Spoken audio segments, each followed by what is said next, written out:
Good morning, everyone. So today I'm gonna teach you SSC CGL Tier 2 paper जिसमें sentence को correct order में कैसे लिखते हैं, सेंटेंस रीअरेंजमेंट वाले जो क्वेश्चंस होते हैं we will discuss today, right. ये कुछ क्वेश्चंस हैं जो प्रीवियस ईयर आए हुए क्वेश्चंस हैं, उसी पैटर्न में हम लोग SSC CGL Tier 2 का पूरा जो सेंटेंस रीअरेंजमेंट है उसे समझने की कोशिश करेंगे. सो we are moving to question number 1, which has been asked in your previous question paper. तो आपका जो क्वेश्चन होगा वो क्वेश्चन इसी तरह का क्वेश्चन आएगा, right. So I'm reading this question for you. Sentences of a paragraph are given below in jumbled order.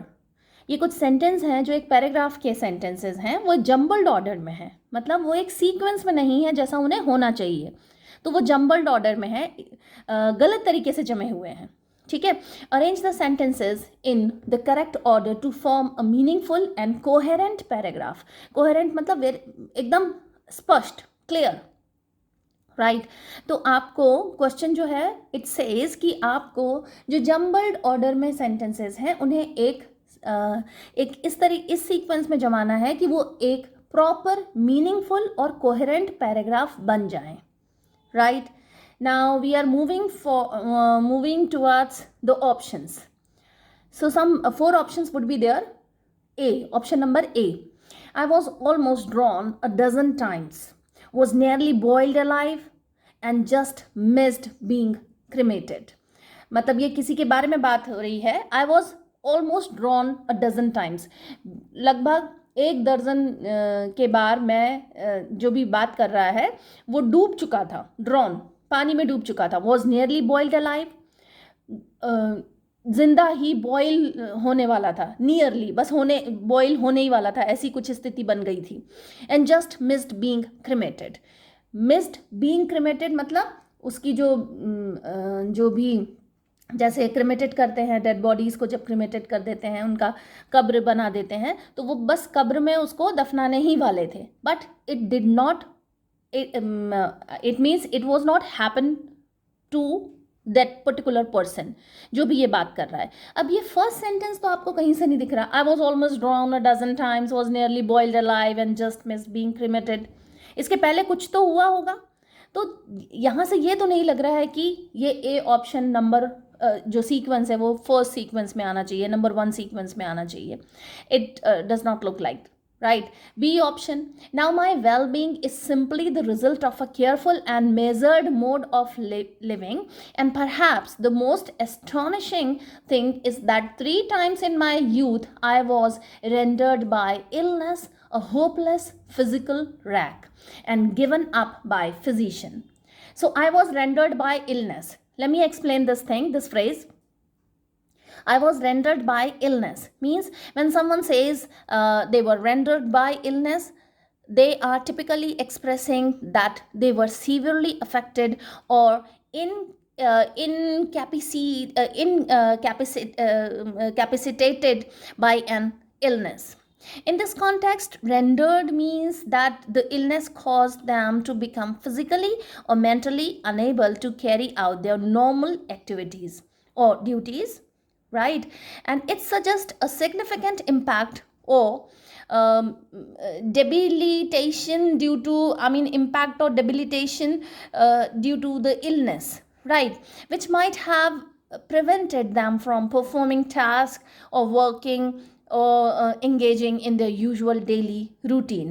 तो I was rendered by illness मतलब बीमारी से वो अपना जो नॉर्मल जो उसकी वर्किंग है वो नहीं कर पा रहा था, बीमार हो गया था. ये जो भी बात कर रहा है वो अपने बारे में कह रहा है कि I was rendered by illness. Now the next phrase is a hopeless physical wreck. What does it mean? It means the phrase physical wreck is an informal expression used to describe someone who is in a very poor physical condition or state of health. बहुत बीमार हो वो, ठीक है, उसके लिए use करते हैं ये physical wreck. It typically implies that the person's health has deteriorated significantly and they may be experiencing various physical ailments or problems. This term is often used to emphasize the extent of physical distress or suffering someone is going through.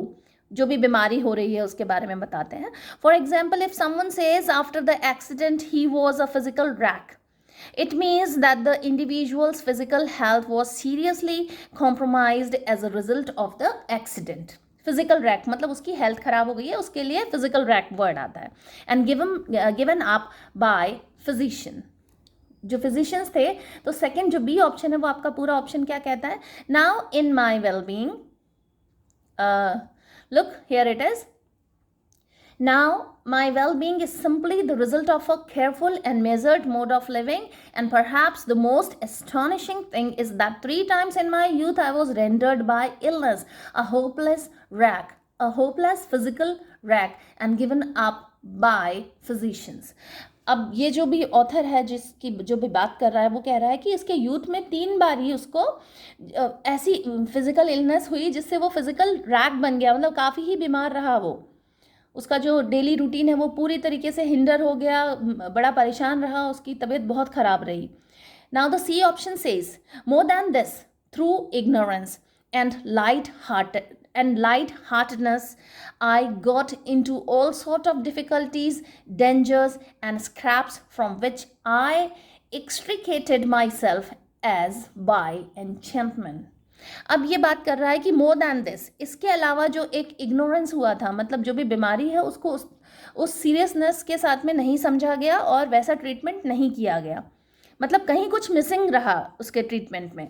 मतलब जो भी doctors हैं या जो भी लोग उसको treat कर रहे थे वहाँ एकदम सीरियसनेस से नहीं समझी गई वो चीज़ें, थोड़ा इग्नोरेंस रहा.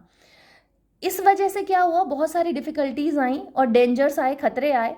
एंड स्केप फ्रॉम विच, इस पूरी चीज़ों से अगर वो एक्सट्रिकेटेड निकल पाया, वो अगर वो निकल पाया तो ये कोई जादू की तरह था, कोई चमत्कार की तरह था.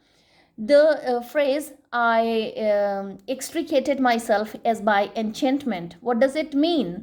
It means the phrase I extricated myself as by enchantment suggests that you managed to free yourself from a difficult or challenging situation in a way that seemed almost magical or miraculous. To extricate means to remove or escape from a difficult or entangled situation. Saying you did it as by enchantment implies that your ability to get out of the situation felt extraordinary or almost unreal, as if it were achieved through some form of enchantment or magic. जैसे कि कोई जादू हो गया हो, कोई चमत्कार हो गया हो. ये पूरी जो फ्रेज़ है इसका मतलब यही है कि मैं अपने आप को, खुद को इन सब चीज़ों से मैं बच के निकल आ पाया. ये कोई जादू था, कोई चमत्कार था. ये सेंटेंस का मतलब ये है, right. Even though it was likely due to clever thinking, luck और अनएक्सपेक्टेड हेल्प. या कोई लक या फिर आपने बहुत अच्छे से कोई अच्छा प्लानिंग की इस मुसीबत से निकलने के लिए, इस फिज़िकल एलिमेंट से बचने के लिए. लेकिन ये जो पूरा सेंटेंस, जो पूरी जो फ्रेज़ बनती है, I extricated myself as by enchantment, मतलब मैं इन सब से बाहर एक जादू की तरह बाहर निकल पाया, कुछ चमत्कार ही हो गया, right. Number D option is, but as I recall these incidents to my mind, I feel convinced that my preservation was not altogether accidental. My preservation मतलब मेरा जो बचाव है, मैं जो बच गया ना, it was not altogether accidental. ये कोई accidental नहीं था. जब भी वो उस इंसिडेंस को रिकॉल करता है तो उसे लगता है, आई फील कन्विंस्ड मतलब मुझे ऐसा विश्वास होता है, ऐसा भरोसा होता है कि ये जो मेरा प्रिजर्वेशन है, जो मेरा मैं जो बच गया हूँ वो कोई एक्सीडेंटल नहीं है. अब इस पूरी फ्रेज का मतलब क्या है? I feel convinced that my preservation was not altogether accidental. The statement I feel convinced that my preservation was not altogether accidental suggest that you believe your survival or avoidance of a certain event or danger was not purely a matter of luck or chance. ऐसा नहीं था कि आपका luck, आपकी किस्मत और आपका by chance ये सब चीज़ें हो गई. इस पूरी फ्रेज का मतलब ही ये है. ऐसा नहीं था. इंस्टेड, जबकि you feel that there may have been some factors or circumstances at play that contributed to your preservation. कुछ सर्कमस्टांसेस थे और there may be some factors, कुछ और फैक्टर्स भी थे जिससे तुम बच गए. Right? This could imply that you think there was some level of intention, planning, or design involved, either by yourself or by external forces. या तो तुमने कुछ ऐसी प्लानिंग की या डिज़ाइन किया या कुछ ऐसा सोचा उसकी वजह से भी, मतलब सब कुछ ऐसा नहीं कि सब कुछ भाग्य के भरोसे हो गया, आपका भी इसमें मेहनत थी. Right? In other words, you have a strong conviction that there was a purpose or a reason behind your survival and it wasn't solely due to the random chance. आपको ऐसा लगता है, ये जो फ्रेज़ है ये सजेस्ट करती है, ये इस आइडिया को बताती है कि अब जो ऑथर है वो ये सोच रहा है कि उसके बचने का कुछ कारण रहा होगा और ये कोई बाय चांस नहीं हुआ, रैंडम चांस नहीं था. ये इसके सर्वाइवल के पीछे उसके जो उसका जो प्रिजर्वेशन है, ऑथर का जो प्रिजर्वेशन है, उसके पीछे ज़रूर कुछ मकसद रहा होगा और वो पूरी तरह एक्सीडेंटल नहीं है, ऐसा बाय चांस वो बच गया करके. तो कुछ मकसद है और कुछ लोगों के प्रयास भी हैं, उसके खुद के भी प्लानिंग्स हैं. Right? So like this feeling might stem from a belief in fate, destiny, or a higher power guiding events in your life, or it could be based on a sense that your action and decisions played a significant role in ensuring your preservation. दो तरह से बातें हो रही हैं, इस पूरी phrase में बात हो रही है कि ईश्वर का कोई चमत्कार है या जो भी सुपर पावर है, राइट, कोई हायर पावर है जो गाइडिंग, जो इवेंट्स को, उनकी लाइफ, ऑथर की लाइफ के जो इवेंट्स हैं उसको गाइड कर रहे हैं. देन इसके अलावा गाइड भी हो रहा है और वो जो ऑथर के खुद के जो प्रयत्न हैं या उसके आसपास के लोगों के जो प्रयत्न हैं उसकी वजह से भी उसका प्रिजर्वेशन हुआ है. तो ये 4 ऑप्शंस हैं, कंफ्यूजिंग से हैं, हो सकते हैं. अब इनको ढूंढना कैसे है, सीक्वेंस कैसे ढूंढना है. बट एज आई रिकॉल, अब ये बट लगा है, जैसे I am giving you one example. I wanted to eat 2 chapatis, but I had recently eaten a pizza. ठीक है, तो I wanted to eat 2 chapatis. ये पहला सेंटेंस है. अगर बट वाला sentence, but I recently had I had eaten a pizza, यहाँ से तो सेंटेंस शुरू नहीं हो सकता. बट के पहले कुछ तो बात हुई होगी. तो डी तो कंप्लीटली एलिमिनेट कर दीजिए और डी एलिमिनेट करते ही डी से आने वाले सारे ऑप्शंस, जैसे ऑप्शन नंबर 4 DCAB, हटा दीजिए इसको. DCAB ऑप्शन होगा ही नहीं क्योंकि बट लगा हुआ है और बट का मतलब है ये बाद में आएगा ये सेंटेंस, शुरुआत इससे नहीं हो सकती. अगर आपने बिगिनिंग ढूंढ ली इस तरह के सेंटेंस में, बिगिनिंग, जैसे ही आपको बिगिनिंग पता चलती है तुरंत जाइए कहाँ, आप तुरंत देखिए इसके ऑप्शंस. क्या जो बिगिनिंग आपको मिली है उस बिगिनिंग से कोई ऑप्शन दिए हुए हैं? अगर दिए हैं, अगर 2 ऑप्शन है तो फिर आप उसका पूरा सीक्वेंस चेक करिए. अगर एक ही ऑप्शन है तो बिल्कुल आराम से आप उस पर टिक लगा सकते हैं, कोई दिक्कत नहीं है वहाँ. तो डी ऑप्शन हमने एलिमिनेट कर दिया. Then C is more than this through ignorance.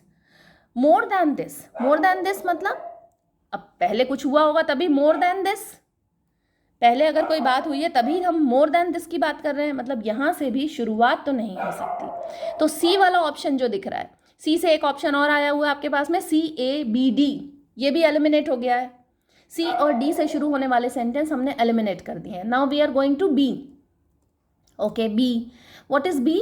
Now my well-being is simply the result of a careful and measured mode of living, and perhaps the most astonishing thing is that 3 times in my youth I was rendered by illness a hopeless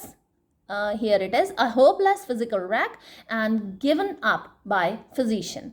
ये B है, B option. Now my well-being is simply the result of a careful and measured mode of living. यहाँ से बिल्कुल शुरुआत हो सकती है. अभी इसको हॉल्ट पर रखते हैं हम लोग थोड़ी देर. नंबर जो ए है उसे हमें ज़रूर देखना चाहिए.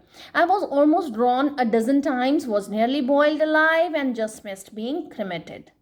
आई was almost drawn a dozen times, मैं लगभग 1 डज़न के करीब डूबते हुए रह गया.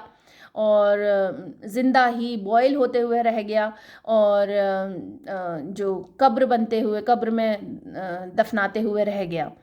सो ए ऑप्शन होने का चांसेस कम लग रहे हैं यहाँ पर, बी ऑप्शन से ही, because I was almost drawn a dozen times, was nearly boiled alive and just miss being cremated, now my well being is simply the result of a careful.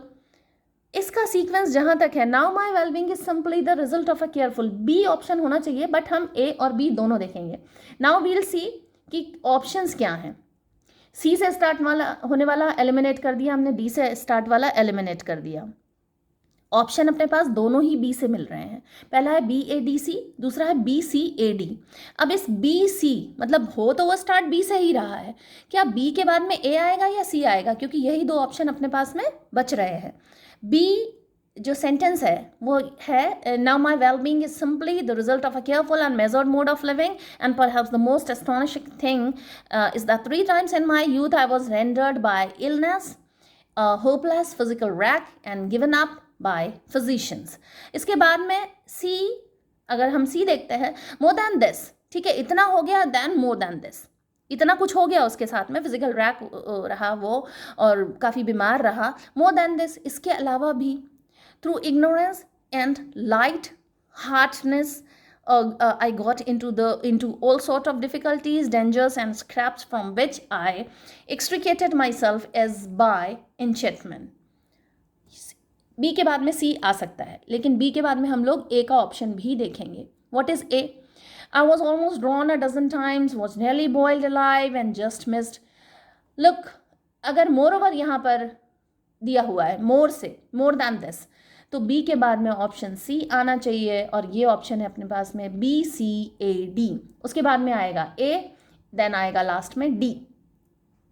But क्योंकि but वाला जो है, as I have told you कि but से जो sentence, जहाँ भी sentence आपको बट से दिखाई देगा वो पहला सेंटेंस कभी नहीं हो सकता, क्योंकि बट के पहले कुछ तो लगा होगा ना। लाइक मुझे 2 चपाती खानी थी, लेकिन मैंने क्योंकि अभी पिज़्ज़ा खाया है इसलिए मुझे 2 चपाती नहीं, मैं नहीं खा सका 2 चपाती। तो बट के पहले कोई सिचुएशन तो आपको देनी होगी। जो भी सेंटेंस बट से शुरू हो रहा है सेंटेंस रीअरेंजमेंट में, आप बिल्कुल आंख मूंद के इस चीज़ को टिक लगा सकते हैं कि वो फर्स्ट सेंटेंस तो नहीं होगा। फिर आप तुरंत ऑप्शन देखिए, अगर उसको फर्स्ट सेंटेंस से कोई ऑप्शन दिया है, जैसे इसी क्वेश्चन में डी से एक ऑप्शन दिया हुआ है, उसे हम एलिमिनेट कर लेंगे। ये डी से ऑप्शन है, option number 4, D C A B, और डी स्टार्ट हो रहा है बट से, तो वो नहीं आएगा।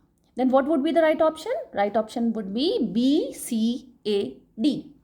और जैसे ही आप राइट ऑप्शन तक पहुंचे, तुरंत उस पूरे पैराग्राफ को वापस पढ़ें, क्योंकि यहाँ माइनस मार्किंग है। अगर आपने एक भी आंसर गलत कर दिया, आपको लग रहा है आपने बहुत सारे क्वेश्चंस कर लिए और सही कर लिए हैं, घर आके पता चलता है वो तो गलत थे।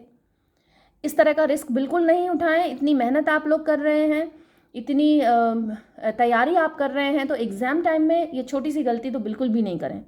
जैसे ही ये सेंटेंस रीअरेंजमेंट के क्वेश्चंस आते हैं, पैराग्राफ कंफर्म करें, पढ़ें, कहीं भी कुछ दिक्कत आ रही है वापस से ऑप्शंस देखें, क्योंकि कई बार ये बहुत ही नियरली थोड़ा सा ही डिफरेंस होता है 2 ऑप्शन में, और वहीं जो एस्पिरेंट्स हैं वो गलती कर देते हैं, right. moving towards the second question. It says sentences of a paragraph are given below in jumbled order. Arrange the sentences in the correct order to form a meaningful and coherent paragraph. Right? Same question आएगा, question repeat वैसा का वैसा ही question आता है, एक pattern और change होगा, वो हम लोग अभी देखेंगे इसमें। The sustainable, A option is the sustainable development goals SDGs were adopted by all United Nations members state in 2015 to end poverty, reduce inequality and build more peaceful, prosperous societies by 2030। हो सकता है यहाँ से बिल्कुल the sustainable development goals इस sentence rearrangement वाले जो questions होते हैं, इन क्वेश्चंस में अच्छे जो डिटेल्ड सेंटेंसेस होते हैं, तो डोंट गेट फियर्ड, इसमें बिल्कुल घबराने वाली कोई बात नहीं है। आराम से आप सेंटेंस पढ़िए, सेंटेंस पढ़ते ही आपको समझ आ जाएगी कि वो क्या कर रहा है। सस्टेनेबल डेवलपमेंट गोल्स जो हैं SDGs, ये अडॉप्टेड बाय यूनाइटेड नेशंस ने अडॉप्ट किए थे 2015 में। क्यों अडॉप्ट किए थे? पॉवर्टी को ख़त्म करने के लिए, इनइक्वलिटी को कम करने के लिए, और पीसफुल संसार बनाने के लिए, प्रॉस्परस सोसाइटी बनाने के लिए। यहाँ से शुरू हो सकता है बिल्कुल। The SDGs can not be achieved Option B is the SDGs cannot be achieved without the realization of child rights. A के बाद में B, the SDGs. Okay. A के बाद B हो सकता है. Number C is also known as the global goals. The SDGs are a call to action to create a world where no one is left behind. Also मतलब इसके पहले भी कुछ सेंटेंस आया हुआ है. आप छोटे छोटे वर्ड से समझ सकते हैं कि वो सेंटेंस फर्स्ट सेंटेंस नहीं हो सकता. ऑल्सो नोन, ऑल्सो लगा हुआ है, इसका मतलब इसके पहले कोई सेंटेंस है, ये फर्स्ट नंबर 1 सेंटेंस नहीं है. राइट. सो सी से स्टार्ट नहीं हो सकता. As world leaders work to deliver on 2030 promise, children around the globe are standing up to secure their right to good health, quality education and a clean planet and more. यहाँ जो D option है वो भी S से शुरू हो रहा है, एज वर्ल्ड लीडर्स. हालांकि एस से भी बिगिनिंग हो सकती है, but as world leader work to deliver on 2030 promise, ये लास्ट में ही आना चाहिए. सी हमने एलिमिनेट कर दिया है, डी भी हमने एलिमिनेट कर दिया है. ए और बी में ऑप्शन मिलेंगे. अब हम ऑप्शन देखते हैं तो ए से बहुत सारे ऑप्शन शुरू हो रहे हैं, बी से हमारे पास ऑप्शन ही नहीं है. मतलब ए से ही शुरू होगा हर हाल में, क्योंकि ऑप्शन ही नहीं दिया. एसएससी सीजीएल के पेपर में आपके पास में बी से होने वाला कोई ऑप्शन ही नहीं है. तो what would be the first sentence? The sustainable development goals SDGs were adopted by all United Nations member states in 2015 to end poverty, reduce inequality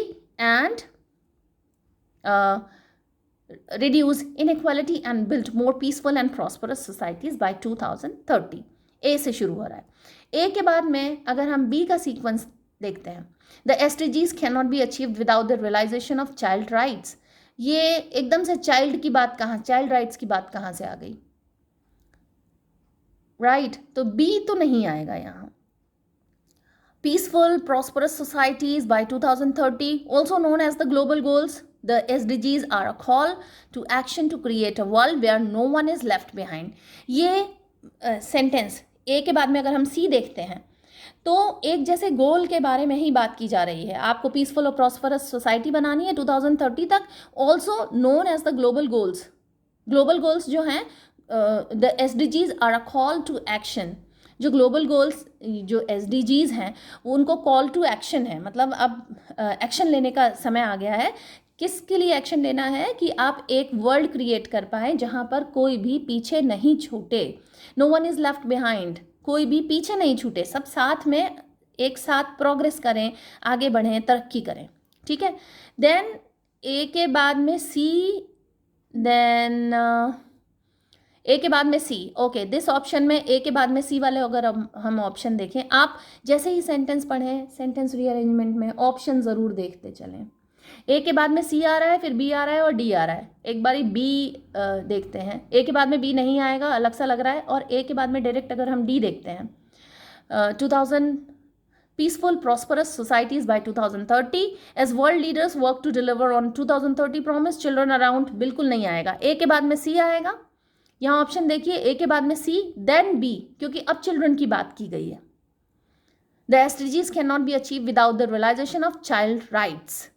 और उसके बाद में as world leaders work to deliver on the 2030 promise, children around the globe are standing up to secure the rights to good health, quality education and a clean planet and more. तो as world leaders work to deliver, जो world के leaders हैं वो इस promise पर, 2030 के promise पे work कर रहे हैं. Children around the globe are standing up to secure. जो अराउंड द ग्लोब मतलब पूरे संसार के जो बच्चे हैं वो गुड हेल्थ के लिए, क्वालिटी एजुकेशन के लिए और क्लीन प्लानट और भी बहुत सारी चीज़ों के लिए सिक्योर देयर राइट्स. वो अब उनके राइट्स जो हैं वो सिक्योर हो सकते हैं. सो आपका ऑप्शन आएगा A, C, B, D. ढूंढना कैसे है ये सही ऑप्शन? सेंटेंस रीअरेंजमेंट कैसे करना है? सबसे पहले बिगिनिंग ढूंढिए. और बिगिनिंग अगर आपको 1, 2, 3 या 4 भी बिगिनिंग समझ में आ रही है, फिर देखिए ऑप्शन. लाइक इस वाले क्वेश्चन में ए के अलावा कोई और बिगिनिंग दी ही नहीं है, तो ऑप्शन ज़रूर देखिए. सेंटेंस पढ़िए फिर ऑप्शन पे जाइए.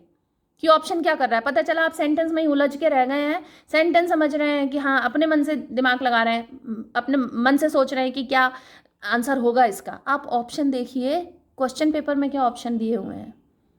आई एम टेलिंग यू, इस क्वेश्चन के ऑप्शन में सिर्फ ऑप्शन ए दिया हुआ है बिगिनिंग में, तो it will be very easy और वो टाइम कंज्यूमिंग हो जाएगा अगर आप तुरंत ऑप्शन देख लेंगे। Moving towards the next question, question number 3. The same question, sentence of a paragraph are given below in jumbled order. Arrange the sentences in the correct order to form a meaningful and coherent paragraph. Right? PQST. What is P? P says the prices of cooking gas, pulses and vegetables have registered a sharp rise. हो सकता है यहाँ से शुरू, no issues. In recent years, the price of essential commodities have gone up sharply. यहाँ से भी शुरू हो सकता है Q से. The low income groups and the salaried classes are worse sufferers. यहाँ से शुरू नहीं हो सकता क्योंकि low income groups और salaried classes जो हैं वो worse sufferers हैं। इसकी बात बाद में की गई है, पहले हम लोग प्राइस बढ़ गए हैं इन सब पे बात कर रहे हैं, right? And what is S? Living has become quite a costly affair these days. बिल्कुल शुरू हो सकता है यहाँ से। तो हमारे पास में 3 ऑप्शन आ रहे हैं, R को छोड़ के, R से शुरू नहीं होगा, Q से हो सकता है, S से हो सकता है, P से हो सकता है, ठीक है। Q के बाद में S, अब R हमने एलिमिनेट कर दिया, Q के बाद में डायरेक्ट S, देखते हैं। Q से अगर स्टार्ट होता है, in recent years the price of essential commodities have gone up sharply. उसके बाद S, living has become quite a costly affair these days. Okay, ये भी हो सकता है। Q के बाद में S and then R, the low income groups and salaried classes are worse sufferers. And then P, what would be P? The prices of cooking gas, नहीं, बिल्कुल irrelevant हो रहा है। The prices of cooking gas last में एकदम कैसे आ सकता है कि vegetable have registered a sharp rise, जबकि ये तो रीज़न है, तो रीज़न पहले आएगा, यानी कि ऑप्शन नंबर 2 नहीं आएगा। SRQP, living has become quite costly affair these days, ठीक है। Then the low income groups and the salaried classes are worse sufferers, इसके बाद में बिल्कुल सीक्वेंस हो सकता है। In recent year the prices of essential commodities have gone up sharply, okay, gone up sharply. And Q के बाद में P आ सकता है, द प्राइस ऑफ कुकिंग, क्योंकि जो Q है it says in recent years the prices of essential commodities have gone up sharply. जो ज़रूरी कमोडिटीज़ हैं, जो ज़रूरी गुड्स हैं, जैसे वेजिटेबल्स हैं, सब्जी है, कुकिंग गैस है, पल्सेस हैं, दाल वगैरह हैं, तो उनके जो प्राइजेज़ हैं वो बहुत तेज़ी से उनके दाम बढ़ रहे हैं, महंगाई बढ़ रही है। एंड लास्ट में P आ सकता है, the prices of cooking gas, pulses and vegetables have registered a sharp rise. जो शार्प राइज है, बहुत तेज़ी से उनके दाम बढ़े हुए हैं। बिल्कुल इसका सीक्वेंस SRQP सीक्वेंस जो होगा SRQP। अगर आप ऑप्शन नहीं देखेंगे आप कंफ्यूज होते रहेंगे कि क्या ऑप्शन होगा, क्योंकि ये SSC CGL के बहुत से क्वेश्चंस, ये इनका डिफ़िकल्टी लेवल है। वो ऐसे क्वेश्चंस, ऐसे सेंटेंस बना रहा है आपके लिए जिनके शायद अगर उन सेंटेंस को हम जंबल सेंटेंस को वापस रीअरेंज करें तो 2-3 ऑप्शन हो सकते हैं। उसने ऑप्शन ही आपको लिमिटेड दिए हैं, बिना ऑप्शन के आप रीअरेंज नहीं करें। This is my advice to all the aspirants, sentence rearrangement में आप ऑप्शन साथ में देखते चलें और सबसे पहले बिगिनिंग ढूंढें कि कौन से सेंटेंस से बिगिनिंग होगी। बट लगा है तो नहीं हो सकती वहाँ से बिगिनिंग, राइट? बहुत ऑल्सो लगा है, नहीं होगी वहाँ से बिगिनिंग, ठीक है। Moving to the next question, यहाँ भी आपको 4 सेंटेंस दिए हुए हैं। Number 1 is instead they are constrictors. Constrictors एक एनिमल होते हैं, meaning they squeeze their prey मतलब उनका जो शिकार होता है, to death before swallowing it whole. पूरी तरह निगलने से पहले वो स्क्वीज करते हैं, ऐसे एनिमल्स जो स्क्वीज कर लेते हैं अपने शिकार को। इंस्टेड दे आर कॉन्स्ट्रिक्टर्स, ठीक है, जबकि वो कॉन्स्ट्रिक्टर्स होते हैं जो अपने शिकार को स्क्वीज करते हैं स्वॉलो करने के पहले, जैसे एनाकोंडा वगैरह। एजाइल मतलब होता है एबिलिटी टू मूव क्विकली और ईजीली, जल्दी से तेजी से मूव कर जाना। Agile on water but awkward on land. The green anaconda is one of the largest snakes in the world. यहाँ से शुरू हो सकता है, ठीक है। Most people assume that anaconda are very poisonous but they are actually non venomous. Venom मतलब होता है जहर, वेनमस मतलब होता है जहरीला, नॉन वेनमस मतलब होता है जो जहरीला नहीं है। ओके, मोस्ट पीपल, सी से स्टार्ट बिल्कुल हो सकता है, most people assume at 29 feet long and 550 pounds these snakes are huge। अब these snakes are huge, कौन से snakes? these snakes कौन से? इसका मतलब यहाँ से बिगिनिंग तो बिल्कुल नहीं होगी, क्योंकि हमें यहाँ स्नेक्स के बारे में बताया ही नहीं गया है। Most people assume that anaconda are very poisonous but they are actually non venomous. यहाँ से स्टार्टिंग बिल्कुल हो सकती है, तो ऑप्शन देखते हैं। सी की ऑप्शन है ही नहीं। 3 ऑप्शन आपके पास में बी के दिए हुए हैं और एक डी से। डी वाला तो बिल्कुल भी नहीं होगा, क्योंकि these snacks I have told you कौन से स्नैक्स हैं उसके बारे में हमें नहीं पता गया है कौन से स्नैक हैं वो। तो जो भी स्नैक के बारे में बात हो रही है, स्नैक्स के बारे में बात हो रही है, उसके बारे में हमें नहीं बताया, तो डी ऑप्शन नहीं होगा। हमारे पास में तीनों ही ऑप्शन बी से स्टार्ट हैं। बी के बाद में डायरेक्ट डी देखते हैं। Agile on water but awkward on land, the green anaconda is one of the largest snacks in the world. At 29 feet long and 550 pounds, these snakes are huge. B के बाद में D, B के बाद में D बिल्कुल option हो सकता है, राइट। एजाइल ऑन वाटर मतलब वाटर पे पानी में आराम से चल रहे हैं, ऑकवर्ड ऑन लैंड, लैंड में थोड़ा सा ऑकवर्ड हो जाते हैं, परेशानी होती है इन्हें। द ग्रीन एनाकोंडा, जो ग्रीन कलर के एनाकोंडा है, is one of the largest snake in the world. World में जो सबसे बड़े स्नेक जो होते हैं उनमें ग्रीन एनाकोंडा एक है, ठीक है। देन हम लोग बात करें at 29 feet long and 550 pounds, these snakes are huge. अब दीज स्नेक्स आ सकता है और बी के बाद में डी बिल्कुल आ सकता है। बी के बाद में D and then option C. Okay, we'll see option C जो कि हमारे पास में ऑप्शन में दिया हुआ है। Most people assume that anacondas are very poisonous but they are actually non venomous. C बिल्कुल आ सकता है। Then A, instead they are. You should just understand the thing, most people, बहुत सारे लोग अज्यूम करते हैं कि एनाकोंडास जो हैं वो बहुत ही जहरीले होंगे, लेकिन वो उनमें जहर होता ही नहीं है। जबकि इंस्टेड मतलब जबकि, इंस्टेड दे आर कॉन्स्ट्रिक्टर, उनमें जहर होता ही नहीं है। उसके बाद में क्या बात की गई है? उसके बाद में बात की गई है जबकि वो तो कॉन्स्ट्रिक्टर हैं, मतलब वो स्क्वीज करके अपना जो शिकार है स्क्वीज करके उसको किल करते हैं और फिर उसे स्वलो कर जाते हैं। तो बिल्कुल ठीक बात है, आपका सीक्वेंस आएगा बी डी सी ए, जो कि ऑप्शन आपके पास में दिया हुआ भी है, बी डी सी ए, राइट। ऑप्शन ज़रूर देखते चलें आप हर क्वेश्चन करने के पहले। जैसे ही आप सेंटेंस बनाएं, रीअरेंज करें, ऑप्शन देख लें, क्योंकि इससे बहुत ही आपको बड़ी आसानी से चीज़ें समझ में आ जाएंगी। ये कुछ अलग तरह का सेंटेंस है जो एसएससी सीजीएल टियर 2 के क्वेश्चन पेपर में आता है, आया हुआ क्वेश्चन है ये। Sentences of a paragraph are given below while the first and the last sentences S1 and S6 are in the correct order. The sentences in the between are jumbled up. Arrange the sentences in the correct order to form a meaningful and coherent paragraph. 6 option है, जिसमें से S1 जो है sequence number 1 वो बराबर सही लिखा है और सीक्वेंस नंबर 6 वो भी बराबर सही लिखा गया है। बीच के जो 4 सेंटेंसेस हैं वो जम्बल्ड हैं, ठीक है। तो हमें सेंटेंस नंबर 1 मतलब बिगिनिंग तो दी हुई है, ये तो बड़े आसान क्वेश्चंस होते हैं, तो ध्यान से इन क्वेश्चंस को पढ़ लेना है। Number 1, in doctor Baba Saheb Ambedkar, in doctor Baba Saheb Ambedkar. अब देखिए उसके बाद में सीक्वेंस क्या आएगा, in doctor Baba Saheb Ambedkar but also an elder statement, बिल्कुल नहीं आएगा। But I have told you, but वाला सेंटेंस लास्ट में आता है। In doctor Baba Saheb Bhimrao Ambedkar we have not only a crusader against the caste system.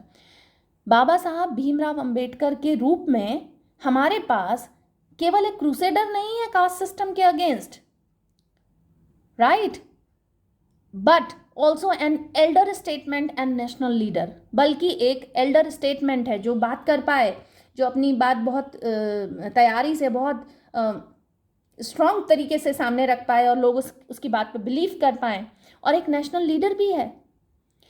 Then a valiant fighter for the cause of the downtrodden in India, whose contribution in the form of the Constitution of India will be cherished forever by posterity. यही इसका sequence बनेगा। First number पे आएगा that is Baba Saheb Bhimrao, in Baba साहब Bhimrao Ambedkar we have, तो B option आएगा. Then but also, we have not only but also, ये तो सीधे सीधे आपको समझ में आ रहा होगा. We have not only but also, तो बी के बाद में ए आ रहा है. Then but also an elder statesman and national leader, a valiant fighter. ठीक है, national leader, a valiant fighter for cause of the downtrodden in India. India के जो गरीब दलित लोग हैं उनके लिए एक जागरूक और एक बहुत ही strong fighter. Right, whose contribution in the form of the constitution of India, India के कॉन्स्टिट्यूशन को बनाने में उनका सहयोग बहुत ही विल बी चेरिश्ड, उसको बहुत यादगार बनाना चाहिए, बहुत ही सम्मान की तरीके से उसको चेरिश करना चाहिए. सो आपका ऑप्शन होगा बी, ए, सी, डी. ये वाले क्वेश्चंस बहुत ही इजी हैं अगर आपने ठीक से समझ लिया है तो, क्योंकि फर्स्ट और लास्ट सेंटेंस तो आपको वहाँ दिया हुआ है. Right, so these are some questions जो कि प्रीवियस ईयर के क्वेश्चंस हैं, आए हुए क्वेश्चंस हैं. इसी पैटर्न पे क्वेश्चंस आएंगे आपके एसएससी सीजीएल टीयर 2 पे. राइट, और बहुत सारे लेक्चर्स आपको मिल जाएंगे इसी चैनल पे, वो सब भी गो थ्रू कर लीजिए. पूरा पेपर आपका तैयार कराया गया है यहाँ. राइट, चैनल को सब्सक्राइब कर लीजिए, शेयर कीजिए, लाइक कीजिए and keep learning. Thank you.